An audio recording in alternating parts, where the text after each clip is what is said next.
ಟಿವಿ49 news Kannada ಚಾನೆಲ್ಗೆ ಸ್ವಾಗತ. ಬೆಂಗಳೂರಿನ ಜೈಲಿನಲ್ಲಿ ಕೈಯಲ್ಲಿ ಸಿಗರೇಟ್ ಹಿಡಿದುಕೊಂಡು ಬಾಸ್ ತರಹ ಪೋಸ್ ಕೊಟ್ಟ ಕೊಲೆ ಆರೋಪಿ ದರ್ಶನ್ ಬೆಳಗಾವಿಯ ಹಿಂಡಲ್ಗಾ ಜೈಲಿಗೆ ಶಿಫ್ಟ್ ಆಗುವ ಸಾಧ್ಯತೆಗಳಿವೆ.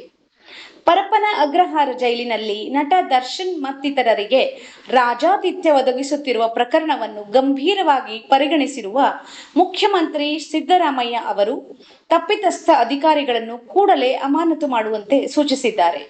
ದರ್ಶನ್ ಮತ್ತು ಇತರರನ್ನು ಕೂಡಲೇ ಬೇರೆ ಬೇರೆ ಕಾರಾಗೃಹಗಳಿಗೆ ಸ್ಥಳಾಂತರ ಮಾಡುವಂತೆ ಸಿಎಂ ತಾಕೀತು ಮಾಡಿದ್ದಾರೆ. ಕಾರಾಗೃಹಕ್ಕೆ ಭೇಟಿ ನೀಡಿ ಪ್ರಕರಣದ ಬಗ್ಗೆ ಸಂಪೂರ್ಣ ವರದಿ ನೀಡುವಂತೆ ಸಿಎಂ ಅವರು ರಾಜ್ಯ ಪೊಲೀಸ್ ಮಹಾನಿರ್ದೇಶಕರಿಗೆ ಸೂಚನೆ ನೀಡಿದ ಹಿನ್ನೆಲೆಯಲ್ಲಿ ಆರೋಪಿ ದರ್ಶನ್ ಬೆಳಗಾವಿ ಹಿಂಡಲ್ಗಾ ಜೈಲಿಗೆ ಶಿಫ್ಟ್ ಆಗುವ ಸಾಧ್ಯತೆಗಳೇ ಹೆಚ್ಚು. ಜೈಲು ಡಿಜಿ ಮಾಲಿನಿ ಕೃಷ್ಣಮೂರ್ತಿ ರಾಜ್ಯದ ಪ್ರಮುಖ ಬಂಧಿಖಾನೆಗಳ ಬಗ್ಗೆ ಮಾಹಿತಿಯನ್ನು ಸಂಗ್ರಹಿಸಿದ್ದಾರೆ. ಹಿಂಡಲ್ಗಾ ಜೈಲಿನ ಭದ್ರತಾ ವ್ಯವಸ್ಥೆ ಕುರಿತು ಅವರು ಮಾಹಿತಿ ಪಡೆದಿದ್ದಾರೆ ಎನ್ನಲಾಗಿದೆ.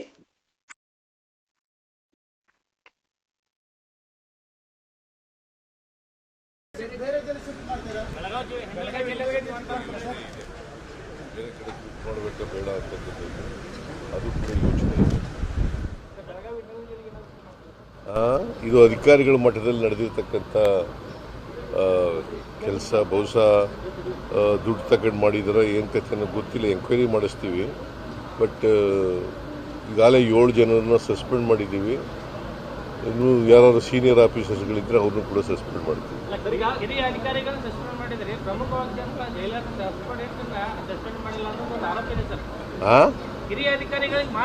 ಅಲ್ಲ, ಈಗ ಅದನ್ನೇ ಹೇಳ್ತಾ ಇದ್ದೀನಲ್ರಿ, ಹಿರಿಯ ಅಧಿಕಾರಿಗಳನ್ನು ಸಸ್ಪೆಂಡ್ ಮಾಡಲಿಕ್ಕೆ ಇವತ್ತು ಹೋಮ್ ಮಿನಿಸ್ಟರ್ ಭೇಟಿ ಕೊಡ್ತಾ ಇದ್ದಾರೆ ಜೈಲಿಗೆ. ಅವರು ಜೈಲಿನಿಂದ ಅವ್ರು ಏನು ಅಲ್ಲಿ ವರದಿ ತಗೋತಾರೆ ಅದ್ರ ಮೇಲೆ ವಿಲ್ ಟೇಕ್ ಆಕ್ಷನ್. ದರ್ಶನ್ ಅವರು ಮತ್ತು ಅವರ ಜೊತೆಯಲ್ಲಿ ಇನ್ನೂ 3 ಜನ ಟೀ ಕುಡ್ಕೊಂಡು ಭಾಳ ಆರಾಮವಾಗಿ ಇದ್ದಾರೆ ಅನ್ನುವಂಥ ಒಂದು ಫೋಟೋ ಕೂಡ ವೈರಲ್ ಆಗ್ತಾ ಇತ್ತು. ತಕ್ಷಣ ನಾನು DG ಅವರಿಗೆ ಮಾತನಾಡಿ, DG ಪ್ರೆಸೆನ್ಸಿಗೆ ಮಾತನಾಡಿ ಅವು ಸಂಬಂಧಪಟ್ಟ ಅಧಿಕಾರಿಗಳನ್ನ ಅಲ್ಲಿಗೆ ಕಳಿಸ್ಕೊಟ್ಟು ಎಲ್ಲ ತನಿಖೆ ಮಾಡಿದ್ದೇವೆ. ತನಿಖೆ ಮಾಡಿ ಸುಮಾರು ಒಂದು ರಾತ್ರಿ 1 ಗಂಟೆವರೆಗೂ ಎನ್ಕ್ವೈರೀಸ್ ಎಲ್ಲ ಮಾಡಿದ್ದಾರೆ. ಈಗ ಸುಮಾರು 7 ಜನ ಅವ್ರ ಹೆಸರುಗಳನ್ನು ಹೇಳಿಬಿಡ್ತೇನೆ ನಿಮಗೆ.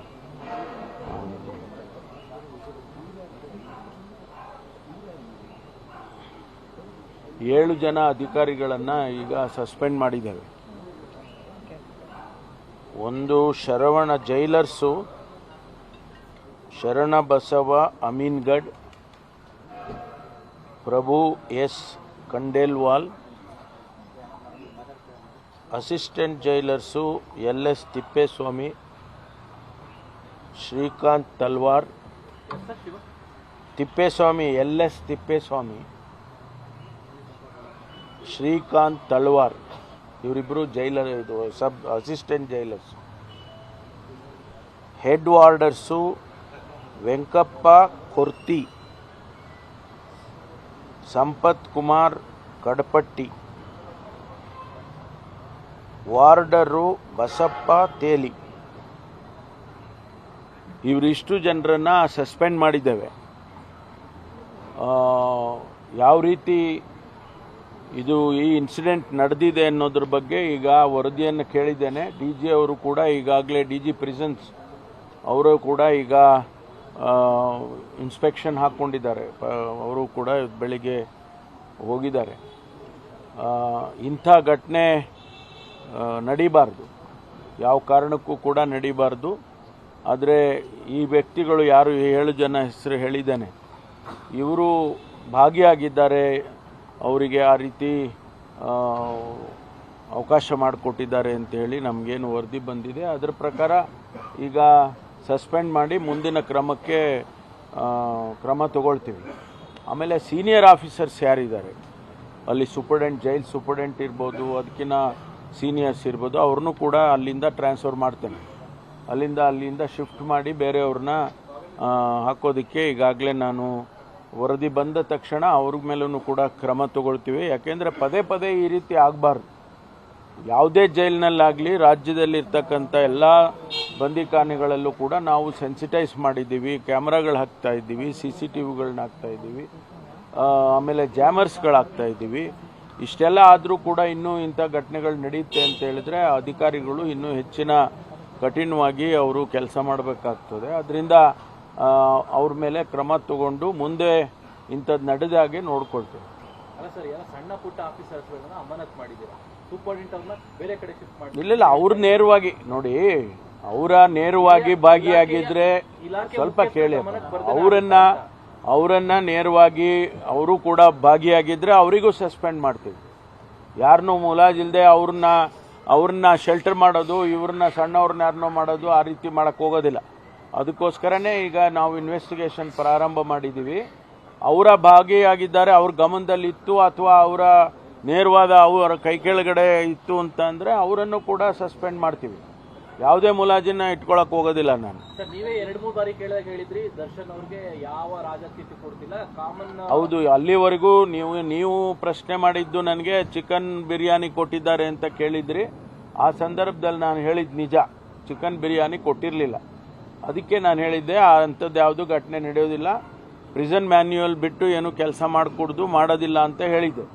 ಆದರೆ ಈ ಘಟನೆ ಆಗಿದೆಯಲ್ಲ, ಅದಕ್ಕೇನು ಸಮರ್ಥನೆ ಮಾಡ್ಕೊಳಕ್ಕೆ ಹೋಗ್ತಾ ಇಲ್ಲ ನಾನು. ಇಂಥ ಘಟನೆ ಆಗಬಾರ್ದು ಅನ್ನೋದನ್ನು ಹೇಳ್ತಾ ಇದ್ದೀನಿ. ಈಗ ಅಲ್ಲಿ ಜಾಮರ್ ಹಾಕಿದ್ದೇವೆ, ಜಾಮರ್ ಹಾಕಿ ಹೈ ಫ್ರೀಕ್ವೆನ್ಸಿ ಜಾಮರ್ ಹಾಕಿದರೆ ಪಕ್ಕದ ಏರಿಯಾ ಎಲ್ಲ ತೊಂದರೆ ಆಗ್ತದೆ ಅಂತೇಳಿ ಕಂಪ್ಲೇಂಟ್ಸ್ ಬಂತು. ಅದಕ್ಕೆ ಫ್ರೀಕ್ವೆನ್ಸಿ ಕಡಿಮೆ ಮಾಡಿದ್ವಿ. ಈಗ ನಮಗೆ ಇನ್ವೆಸ್ಟಿಗೇಷನ್ ಆಗಬೇಕಾಗಿರೋದು ಅಲ್ಲಿ ಫೋಟೋ ಯಾರು ತೆಗೆದ್ರು, ಒಂದು ವೇಳೆ ಅವರು ಮೊಬೈಲ್ ಫೋನ್ನಲ್ಲಿ ಫೋಟೋ ತೆಗೆದಿದ್ರೆ ಮೊಬೈಲ್ ಹೆಂಗೋಯ್ತು ಒಳಗಡೆ, ಯಾರು ಮೊಬೈಲ್ನಲ್ಲಿ ತೆಗೆದಿದ್ದಾರೆ, ಇದನ್ನೆಲ್ಲ ಇವಾಗ ತನಿಖೆ ಮಾಡ್ತೇವೆ. ಅದಕ್ಕೆ ಸಂಬಂಧಪಟ್ಟವರು ಸೀನಿಯರ್ಸ್ ಯಾರಿದ್ರೆ ಅವ್ರ ಮೇಲೂ ಕ್ರಮ ತಗೊಂತೀವಿ. ಸರ್, ಈಗ ಸಾಮಾನ್ಯ ಕೈದಿಗಳ ಪೋಷಕರು ಬಂದ್ರೆ ಅಲ್ಲಿ ಭೇಟಿಗೆ ಅವಕಾಶ ಕೊಡಲ್ಲ, ಜಾಸ್ತಿ ನಿರಾಕರಣೆ ಮಾಡ್ತಾರೆ. ದರ್ಶನ್ ಟೀಮ್ ಭೇಟಿ ಮಾಡೋದಕ್ಕೆ ಒಳ್ಳೆ ಸಾಲಾಗಿ ಹೋಗ್ತಾ ಇದ್ದಾರೆ ಇಲ್ಲ, ಎಲ್ಲರೂ ಒಳಗಡೆ ಹೋಗಿಲ್ಲ, ಎಲ್ಲರೂ ಒಳಗಡೆ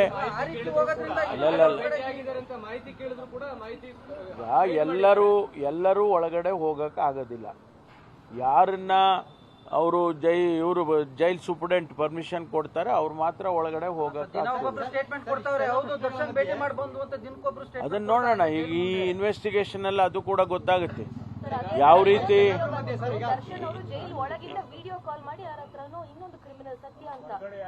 ಅದೇ ಈಗ ತನಿಖೆಯಲ್ಲಿ ಇದೆಲ್ಲವೂ ಕೂಡ ಬೆಳಕಿಗೆ ಬರುತ್ತೆ. ಬಂದ ಮೇಲೆ ಯಾರು ಇದಕ್ಕೆಲ್ಲ ಕಾರಣಕರ್ತರಾಗಿದ್ದಾರೆ, ಹೆಂಗೆ ಅಲೋ ಮಾಡಿದ್ರು, ಫೋನ್ಗಳು ಯೂಸ್ ಮಾಡೋದಕ್ಕೆ ಹೆಂಗೆ ಅಲೋ ಮಾಡಿದ್ರು, ಆಮೇಲೆ ಇದೆಲ್ಲ ಈಗ ನೀವು ನೋಡಿದ್ರಿ ಅಲ್ಲಿ ಅವರ ಕೈನಲ್ಲಿ ಸಿಗರೇಟ್ ಇದೆ, ಅವರು ಟೀ ಕುಡ್ಕೊಂಡು ಕೂತಿದ್ದಾರೆ, ಈ ರೀತಿ ಎಲ್ಲ ಏನು ನಡೆದಿದೆ ಅದೆಲ್ಲ ಈಗ ಇನ್ವೆಸ್ಟಿಗೇಷನ್ ಮಾಡ್ತೇವೆ. ಯಾರು ಅದಕ್ಕೆ ಸಂಬಂಧ ಇದೆ, ಯಾವುದೇ ಅಧಿಕಾರಿ, ಜೈಲ್ ಸೂಪರ್ಡೆಂಟ್ ಇರಲಿ, ಬೇರೆ ಸೀನಿಯರ್ ಆಫೀಸರ್ಸ್ ಇರಲಿ, ಅವ್ರ ಮೇಲೆ ಕ್ರಮ ತಗೊಳ್ತೀನಿ. ಸಿಸಿಟಿವಿ ಮಾನಿಟರಿಂಗ್ ಇರುತ್ತೆ, ಹಿರಿಯ ಅಧಿಕಾರಿ ನೋಡೋಕೆ ಅವಕಾಶ ಇಷ್ಟೆಲ್ಲ ಇದ್ರೂ ಕೂಡ ಆಗ್ತಾನೆ ಇರುತ್ತೆ ಅಂತಂದ್ರೆ ವಾಚಿಂಗ್ ಇದ್ದೇ ಇರುತ್ತೆ ಸಿಸಿಟಿವಿ. ಅಲ್ಲಿ 24/7 ಅಲ್ಲಿ ಮಾನಿಟರಿಂಗ್ ನಡೀತಾನೆ ಇರುತ್ತೆ. ಅಲ್ಲಿ ಇಂಟರ್ನಲ್ಲಿ ನಿಮ್ಗೆ ನೋಡಿರ್ಲಿಕ್ಕಿಲ್ಲ, ನೀವು ಇಂಟರ್ನಲ್ಲಿ ಅಲ್ಲಿ ನೀವು ಹೇಳಿದಾಗೆ ಸೀನಿಯರ್ ಆಫೀಸರ್ಸ್ಗೆ ಅಲ್ಲಿ ಏನು ನಡೀತಾ ಇದೆ, ಯಾವ್ಯಾವ ಬ್ಯಾರಕ್ಸ್ನಲ್ಲಿ ಏನು ನಡೀತಾ ಇದೆ, ಯಾರು ಓಡಾಡ್ತಾ ಇದ್ದಾರೆ, ಬರ್ತಾರೆ ಹೋಗ್ತಾರೆ, ಪ್ರತಿಯೊಂದು ಕೂಡ ಅಲ್ಲಿ CCTVನಲ್ಲಿ ಕಾಣಿಸುತ್ತೆ. ಅದನ್ನು ಹೊರತುಪಡಿಸಿ ಈ ರೀತಿ ಆಗಿದೆ ಅಂತಂದ್ರೆ ಅವ್ರ ಮೇಲೆ ಕ್ರಮ ತಗೊಳ್ತೀವಿ. ಕಾಣಲಿಲ್ಲ ಅಂತ ನಾನು ಹೇಳ್ತೇನೆ, ಕಾಣಲಿಲ್ಲ ಅಂತ ನಾನು ಹೇಳಿಲ್ಲ. ಅದನ್ನ ನೋಡಿಲ್ಲ, ಅವರು ನೋಡಿ ಕ್ರಮ ತಗೋಬೇಕಾಗಿತ್ತು, ಅದು ತಗೊಂಡಿಲ್ಲ ಅಂತ ತಾನೇ ಈಗ ಹೇಳ್ತಾ ಇರೋದು. ಈಗ ಅವ್ರು ಬಂಧಿಸಿದಾಗಲೇ ತಮ್ಮ ಮೇಲೆ ಸಾಕಷ್ಟು ಒತ್ತಡ ಇತ್ತು ತಮ್ಮ ಸಂಪುಟ ಸಹೋದ್ಯೋಗಿಗಳಿಂದ ಅಂತ. ಯಾರು ಒತ್ತಡನೂ ಇಲ್ಲ ರೀ, ನೋಡಿ, ಯಾರು ಒತ್ತಡನೂ ಇಲ್ಲ, ನನಗೆ ಯಾರು ಒತ್ತಡನೂ ಇಲ್ಲ. ಈ ಒತ್ತಡ ಯಾರು ನಮ್ಗೆ ಯಾರು ನನ್ನ ಲೆವೆಲ್ ವರೆಗೆ ಯಾರು ಮುಟ್ಟೋದಕ್ಕೂ ಸಾಧ್ಯ ಇಲ್ಲ. ಮೋಸ್ಟ್ಲಿ ಫೋಟೋ ರಿವೀಲ್ ಆಗಿರ್ಲಿಲ್ಲ ಅಂದ್ರೆ ಇದು ಇನ್ನೂ ನಡೀತಾ ಇರ್ತಿತ್ತು. ಹಾಗಾದ್ರೆ ಗೊತ್ತಿಲ್ಲಪ್ಪ, ನೀವೀಗ ಆಚೆ ಬಂದಿದ್ಯಲ್ಲ, ಈಗ ಸರಿ ಮಾಡೋಣ, ಸರಿ ಮಾಡಿ ಏನ್ ಬಿಗಿ ಮಾಡ್ಬೇಕು ಅದನ್ನ ಮಾಡ್ತೀವಿ. ಯಾರ ಒತ್ತಡಕ್ಕೂ ಮನೆಯಲ್ಲ. ಸರ್ಕಾರಕ್ಕೆ ಮುಜುಗರ ಇಲ್ಲ, ಇದೇನು ಲ್ಯಾಪ್ಸ್ ಆಗಿದೆ, ಈ ಲ್ಯಾಪ್ಸಸ್ ಅನ್ನ ಸರಿ ಮಾಡಬೇಕು. ಲ್ಯಾಪ್ಸ್ ಆಗಿರೋದಕ್ಕೆ ಕ್ರಮ ತಗೋ.